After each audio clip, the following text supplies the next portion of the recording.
जिन websites पर आप backlink बनाने जा रहे हैं, आपने मेक श्योर करना है कि वो स्पैमी ना हो। इसका मैंने पहले भी जिक्र किया, जिस तरह कि उस पे ट्रैफिक होनी चाहिए, वो वैल्यू एडेड कंटेंट प्रोवाइड कर रही हो, वो सिर्फ इसी मकसद के लिए ना बनी हो जो कि गेस्ट पोस्टिंग से रिलेटेड हो, या सिर्फ लिंक देने के लिए ही वेबसाइट्स ना बनाई गई हों।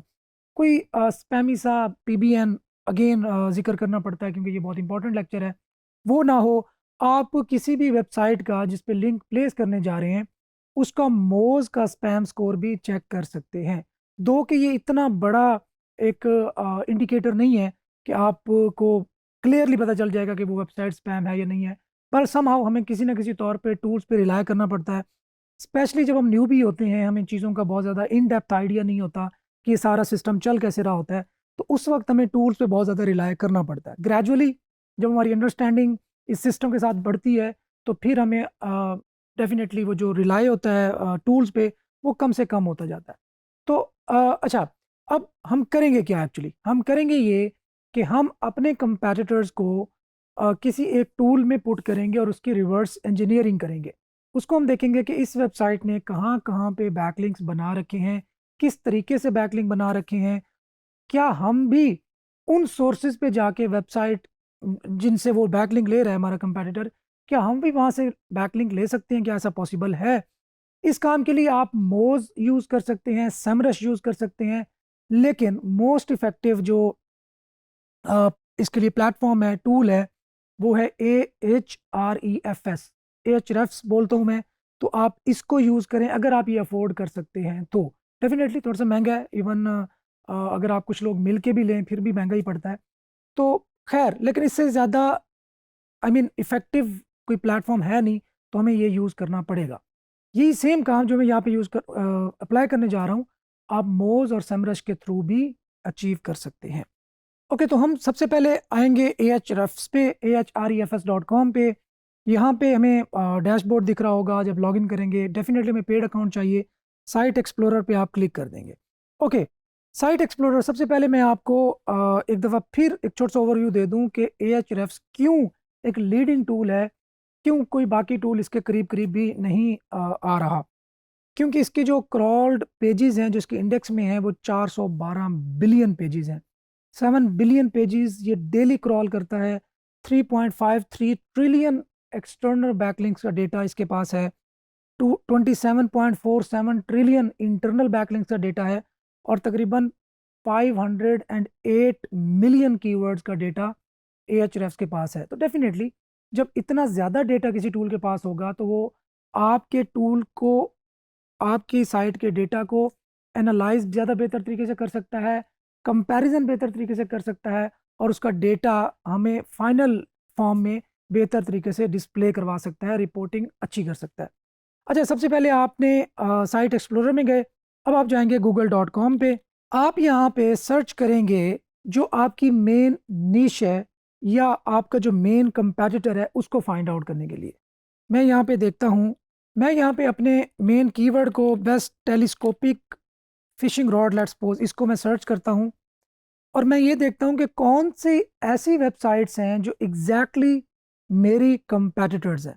तो हम देखते हैं बोट सेफ। अब यहाँ पे ना मुझे इसके नाम से ही जाहिर हो रहा है कि ये बोट से रिलेटेड वेबसाइट है। तो डेफिनेटली बोट से रिलेटेड, हमारी जो फिशिंग से रिलेटेड वेबसाइट है, तो उसके समहाउ हमारा कंपैरिजन इसके साथ बेहतर तरीके से बनता है। Your bass guy, field and stream.com, fishing discoveries.com, usangler.com, slowfishing.si, outdoorfish.com। तो तकरीबन जो पहले पेज पर वेबसाइट्स मौजूद हैं, वो तमाम की तमाम समहाउ मेरी कंपैटिटर हैं, क्योंकि ये भी उसी निश को टारगेट कर रहे हैं जिस निश को मैं टारगेट कर रहा हूँ, जिस निश पे मैं रैंकिंग चाह रहा हूँ। ओके, तो मैं सबसे पहले जाता हूँ इसी साइट पे boatsafe.com पे, और इसकी जो रूट डोमेन है, जो मेन डोमेन है, मैं इसको कॉपी करता हूँ। यहाँ पे मैं जाऊँगा साइट एक्सप्लोरर में, यहाँ पे मैं करूँगा इसको पेस्ट, और यहाँ पे आपके पास 4 ऑप्शंस आ रहे होंगे।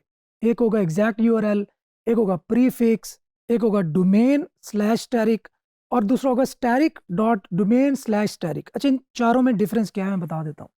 अगर आप किसी एक स्पेसिफिक पेज के बैकलिंक्स का डेटा मालूम करना चाहते हैं तो देन आप एग्जैक्ट यूआरएल का ऑप्शन सेलेक्ट करेंगे। लेट्स सपोज मैं चाहता हूँ boatsafe.com, सिर्फ एक होम पेज का जो डेटा है, बैकलिंक्स हैं, वो शो हो, तो उसके लिए मैं एग्जैक्ट यूआरएल चूज करूंगा। अगर मैं किसी एक पाथ का, एक डायरेक्टरी का डेटा डिस्प्ले करवाना चाहता हूँ, देखना चाहता हूँ, तो उस जिम्न में मैं प्रीफिक्स सेलेक्ट करूंगा। इस तरह डोमेन विदाउट सब डोमेन्स के लिए ये ऑप्शन सेलेक्ट करूंगा, और ये डोमेन है तमाम वेरिएंट्स ऑफ डोमेन के लिए। अगर कोई सब डोमेन है वो भी इंक्लूड होगी, कोई सब फोल्डर है वो भी इंक्लूड होगा, तमाम वेरिएशंस इंक्लूड होंगी इस ऑप्शन में। तो अब आपका यहाँ पे आपने पॉज लेना है और ये डिसाइड करना है कि आपको क्या लगता है कि हमें क्या सिलेक्ट करना चाहिए यहाँ पे।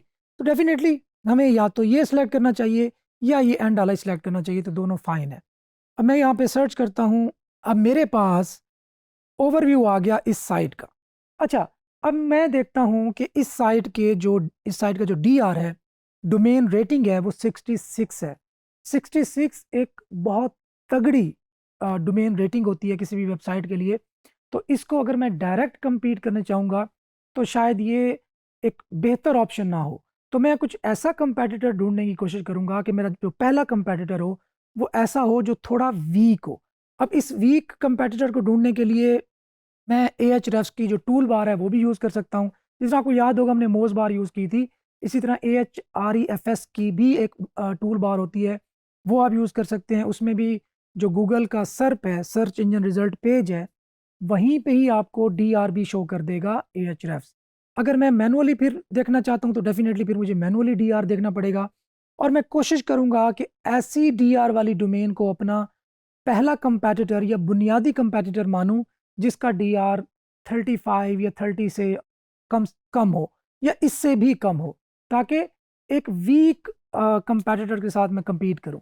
अगर एक डायरेक्टली मैं तगड़े कंपेटिटर के साथ compete करने जाऊंगा तो बहुत ज़्यादा चांसेस हैं कि मेरा जो बजट है वो भी एग्जॉस्ट हो, मेरी एनर्जी भी एग्जॉस्ट हो, और मैं क्विट करने के जो चांसेस हैं वो भी बढ़ जाएंगे। तो खैर यहीं पे आपको कुछ ओवरव्यू दे देते हैं। DRS का 66, डोमेन रेटिंग। अच्छा, डोमेन रेटिंग किस बेस पे होती है, अब यहाँ से भी देखते हैं। The strength of your targets backlink profile compare to other websites in our database on 100 point logarithmic scale.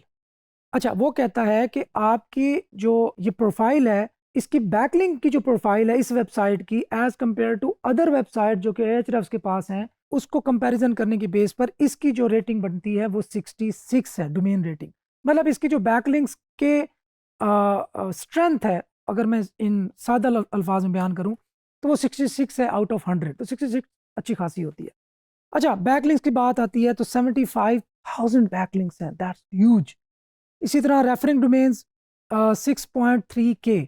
Referring domains और बैकलिंक्स में क्या डिफरेंस होता है? एक डोमेन लेट्स सपोज digifishing.com है, वहाँ से अगर एक बैकलिंक जा रहा है boatsafe.com को, तो वो एक बैकलिंक होगा, एक रेफरिंग डोमेन होगी। अगर उसी वेबसाइट के 2 पेजेस से लिंक जा रहा है boatsafe.com को, तो ये 2 बैकलिंक्स हो जाएंगे, एक रेफरिंग डोमेन रहेगी। तो इस तरह मतलब एक रेफरिंग डोमेन से मल्टीपल बैकलिंक्स जा सकते हैं। तो इसलिए जो बैकलिंक्स की तादाद होती है ये ज़्यादा होती है, रेफरिंग डोमेन्स की जो तादाद होती है वो नॉर्मली कम होती है। अच्छा, यहाँ पे आपको 3.6K नज़र आ रहा है। ये लास्ट 7 डेज़ की जो चेंजेस हैं कि लास्ट कुछ अरसे में इसकी जो रेफरिंग डोमेन्स की तादाद है वो इतनी ज़्यादा बढ़ी है। अच्छा, ऑर्गेनिक कीवर्ड्स 1,20,000 ऑर्गेनिक कीवर्ड्स पे ये वेबसाइट रैंक है। 2,51,000 इसकी ट्रैफिक है।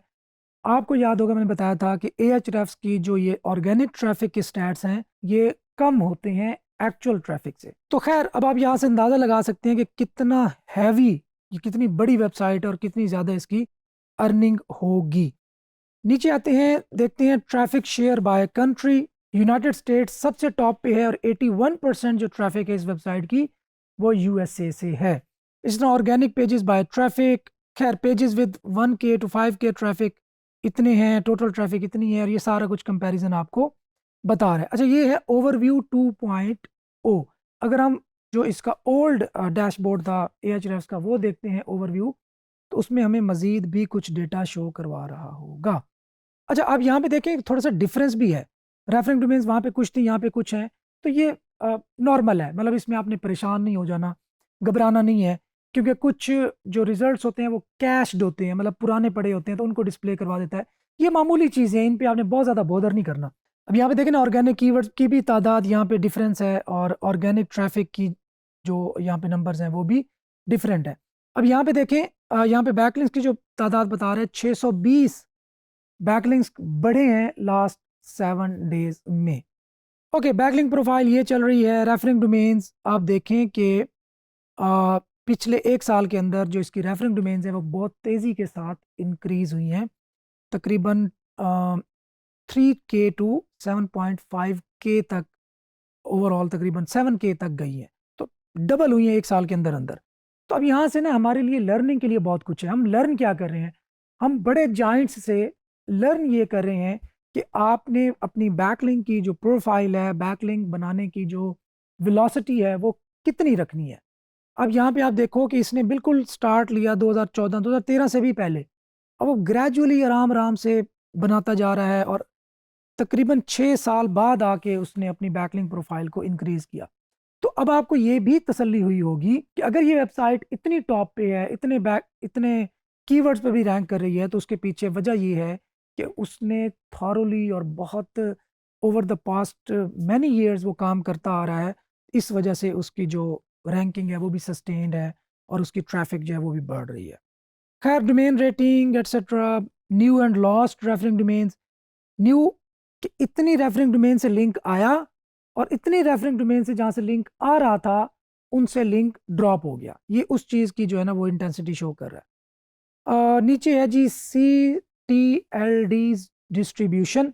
.com से सबसे ज़्यादा लिंक्स आ रहे हैं 75%, .org से 5%, .net से 3%, .info से 1%, and so on.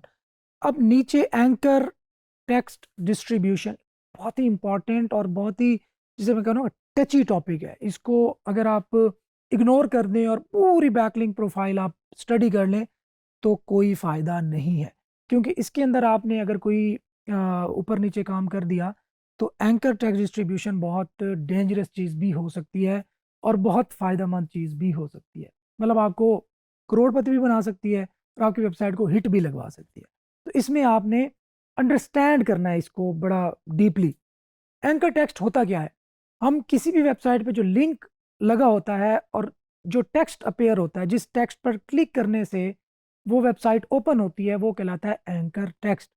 Anchor text बहुत वाइटल रोल प्ले करता है सर्च इंजन को समझाने में, बल्कि कि ये जो टेक्स्ट है, ये जो लिंक है, ये कहाँ जा रहा है और इसका कॉन्टेक्स्ट क्या है, इसको किस लिंक पे, किस टेक्स्ट पे क्लिक करके किस वेबसाइट पे जा रहा है। तो अगर हम लेट्स सपोज, पहले यूं होता था, आज से बहुत साल पहले की मैं आपको बताऊं, कि अगर आपने रैंक करना है बेस्ट फिशिंग रॉड पे लेट्स सपोज, तो आप बैकलिंक्स बनाते थे एंकर टेक्स्ट रख के बेस्ट फिशिंग रॉड, और आपकी वेबसाइट बिल्कुल टॉप पे चली जाती थी। लेकिन अब ये चूंकि गूगल के एल्गोरिदम्स को मैनिपुलेट करने वाली बात है ना, तो गूगल ने अपना जो एल्गोरिदम है वो बहुत ज़्यादा स्मार्ट किए, आर्टिफिशियल इंटेलिजेंस का ज़्यादा रोल इंडल्ज किया। इसी तरह उन्होंने मशीन लर्निंग से बहुत बहुत कुछ लर्न किया, अपने डेटा को सिखाया कि भाई अगर एग्जैक्ट मैच से, एग्जैक्ट कीवर्ड से लिंक आ रहा होगा, तो बहुत ज़्यादा परसेंटेज ऑफ लिंक्स अगर आ रही है तो ये स्पैमी टेक्निक है, ये नेचुरल टेक्निक नहीं है। तो गूगल ने इस चीज़ को लर्न करके एक समझ लें कि अपने एल्गोरिदम में चेंजेस की। अगर अब आप सारे बैकलिंक्स एक स्पेसिफिक कीवर्ड्स के ज़रिए बनाएंगे तो आपकी वेबसाइट को पेनल्टी लगेगी, हिट पड़ेगी, और आपकी वेबसाइट डाउन चली जाएगी। तो बहरहाल इसमें अब आपने ख्याल किन चीज़ों का रखना है वो मैं आपको बता देता हूँ। एंकर टेक्स्ट डिस्ट्रीब्यूशन में आपने ये ख्याल रखना है कि कोई भी एंकर टेक्स्ट बहुत ज़्यादा परसेंटेज का हामिल नहीं होना चाहिए। ऐसा नहीं होना चाहिए कि आप एक एंकर टेक्स्ट को तमाम बैकलिंक्स उसी एंकर टेक्स्ट बेस पे ही बना दें। Let's suppose best fishing rod, let's suppose एक कीवर्ड है, तो अगर मैं तमाम अपने बैकलिंक्स बेस्ट फिशिंग रॉड के एंकर टेक्स्ट से लूँगा तो ये एक नेगेटिव अप्रोच होगी, इससे आपकी वेबसाइट को हिट पड़ सकती है। तो अब क्या करना है, एक स्पेसिफिक परसेंटेज बहुत ज़्यादा नहीं रखती। अब यहाँ से देखते हैं कि इसने, अब चूंकि एक बड़ा जाइंट है, हम इसे लर्न कर सकते हैं क्योंकि इसने डेफिनेटली खिज़ां बहार हर तरह का मौसम देखा है, हर तरह की अपडेट्स देखी हैं, लेकिन स्टिल हम देख रहे हैं कि वो टॉप पे मौजूद है, उसकी जो ट्रैफिक है वो भी इंक्रीज हुई है और उसके स्टैट्स बिल्कुल स्टेबल हैं। तो इसलिए हम इससे लर्न कर सकते हैं, ये अगर कुछ कर रहा है तो बेहतर कर रहा होगा, हम हमारी हमारी बेसिक जो अंडरस्टैंडिंग है वो ये हो सकती है। अच्छा, इसमें एक और बात का ख्याल रखना है, एक और बात भी यहाँ पे ऐड करता जाऊँ कि ज़रूरी नहीं है कि ये जो कुछ कर रहा हो ठीक कर रहा हो। जब आपकी डोमेन रेटिंग या आपकी जो अथॉरिटी है वो बहुत ज़्यादा स्ट्रांग हो जाती है तो आपको बहुत ज़्यादा लिबर्टी भी मिलती है। मतलब गूगल आपको समझ ले कुछ चीज़ों में आप पे थोड़ा सॉफ्ट रहता है, बहुत ज़्यादा स्ट्रिक्ट नहीं होता। तो ये भी एक ऑप्शन हो सकता है, तो इसमें भी आपने चीज़ों का ख्याल रखना है। अच्छा, नो टेक्स्ट का मतलब है कि या तो ये इमेज से लिंक आ रहा है जिसपे डेफिनेटली टेक्स्ट नहीं होता, एंकर टेक्स्ट, तो वो है 7%। नेक्स्ट है boatsafe.com, मतलब इसका जो एग्जैक्ट डोमेन का नाम है वो 6% है। अब यहाँ से हमने ये अंदाज़ा लगाया कि जो नेकेड यूआरएल है उससे भी आपके लिंक्स आने चाहिए, आपके ब्रांड के नेम से भी लिंक आने चाहिए, और इस तरह के लिंक्स जो है वो आपके लिए बड़े सेफ साइट पे खेलने के लिए ज़रूरी होते हैं। नेक्स्ट आप देखो, best night vision goggles of 2020 review and buying guide, ये तकरीबन 4% है। सो हमने ये देखा कि best night vision goggles of 2020 review and buying guide 4% है। अब कितना एंकर टेक्स्ट आप देख रहे हैं कितना लेंथी है, मतलब एक समझ लें कि लॉन्ग टेल से भी शायद थोड़ा सा बाहर निकल गया, इससे भी आप लिंक ले सकते हैं। अगर ये होता buy best night vision goggles और इससे 276 रेफरेंस डोमेन से लिंक आ रहा होता तो ये एक डेंजरस चीज हो सकती थी। अभी आप यहाँ पे देख लें कि जो टॉप 10 एंकर टेक्स्ट हैं उनमें कहीं भी आपको कोई एक भी ऐसा कीवर्ड नहीं मिलेगा जो कि एग्जैक्ट कीवर्ड हो और उसको एज एन एंकर टेक्स्ट रखा हुआ हो। तो ये आपकी लर्निंग के लिए एक बहुत ही निहायत इंपॉर्टेंट पॉइंट है। अगर आपने टॉप 10 में किसी ऐसे कीवर्ड को शामिल किया जो कि एग्जैक्ट मैच है जिस पे आप अपनी वेबसाइट के किसी पेज को रैंक करना चाहते हैं और उसी को आपने एंकर टेक्स्ट रख दिया है, तो ये डेंजरस हो सकता है आपकी वेबसाइट के लिए। अब यहाँ पे देखिए, ranking the best inflatable boats on the market, ये भी कोई एग्जैक्ट कीवर्ड नहीं है। Ultimate guide to the best night vision, boat safe, naked URL, best motorized kayaks और नेकेड यूआरएल एटसेट्रा। तो खैर, अब आपको यहाँ से ये अंडरस्टैंडिंग हुई कि आपने किसी भी कीवर्ड को as a main anchor text नहीं रखना और उसकी परसेंटेज बहुत ज़्यादा नहीं होनी चाहिए। जो सबसे बड़ा परसेंटेज है वो 6% है। अगर मैं व्यू फुल रिपोर्ट में जाता हूँ तो यहाँ पे मुझे बाकी भी एंकर टेक्स्ट मिलेंगे। अब उनकी भी परसेंटेज देखते हैं कि कितने परसेंट है। नो टेक्स्ट, वो सेम चीज़ें आ गई। अब यहाँ पे आप देखें, उल्टे सीधे आपको ये लॉन्ग टेल कीवर्ड्स आपको मिलेंगे, नेकेड यूआरएल मिलेंगे, ब्रांड का नेम मिलेगा, द ओरिजिनल, गो नाउ, ये देखिए CQD report etcetera, what is the meaning of SOS। तो इस तरह के जो keywords as an anchor text आपको मिलेंगे और यहाँ पे आपको एग्जैक्ट मैच कीवर्ड नहीं मिलेगा। तो बेसिकली यहाँ पे अंडरस्टैंडिंग ये है, आपने अंडरस्टैंड यहाँ से ये किया, हमने लर्न ये किया आज के इस वेबसाइट के ऑडिट से कि किसी भी अपने मेन कीवर्ड को एज एन एंकर टेक्स्ट, बहुत ज़्यादा एंकर टेक्स्ट नहीं रखना, बहुत ज़्यादा रेफरेंस डोमेन से लिंक नहीं लेना। तो ये बेसिक स्ट्रक्चर था। हम वापस आते हैं इसी वेबसाइट की, हम ऑर्गेनिक सर्च भी देखते हैं। ऑर्गेनिक सर्च यहाँ पे मीनवाइल देखते हैं कि कंट्री, यूनाइटेड स्टेट्स एटसेट्रा। अब यहाँ देखें कि तकरीबन ये थोड़ा सा इसमें फ्लक्चुएशन आई है बट स्टिल इतना ज़्यादा फ़र्क नहीं पड़ा। हम 1 ईयर की लास्ट देख सकते हैं और लास्ट 30 डेज़ की भी देख सकते हैं। ऑर्गेनिक कीवर्ड्स आप देख सकते हैं कि 1 to 3, जो टॉप 3 पोजीशन होती है ना वो मेन आपकी पोजीशन होती है। तो 5000 से ज़्यादा कीवर्ड्स ऐसे हैं जो कि टॉप 3 में आते हैं इस वेबसाइट के। टॉप 5 ऑर्गेनिक कीवर्ड्स ये हैं: बेस्ट टैनिंग लोशन, सभी की rig, tent shade, canopy etcetera. Top 5 pages जो है ना ये अगेन कैनोपी और टैनिंग लोशन एटसेट्रा। आप देख सकते हैं कि जो इसका मेन कीवर्ड था, अगर ये उस पर रैंक नहीं भी है तो बहुत सारे ऐसे छोटे छोटे कीवर्ड्स हैं जो जिनको नॉर्मली हम इग्नोर कर देते हैं, उन कीवर्ड्स पर भी ये वेबसाइट रैंक कर रही है और अच्छा खासा चंक ऑफ ट्रैफिक ले रही है। तो इसी तरह हम अपने एक और कंपेटिटर को भी देख लेते हैं। यहाँ पे हमने इसको पेस्ट किया, इसको एक्सप्लोर किया। यहाँ पे आप देख लें इसका DR डेफिनेटली और UR सारा कुछ डिटेल में आ जाएगा। अब इसको मज़ीद फर्दर देखते हैं अपने अगले लेक्चर में।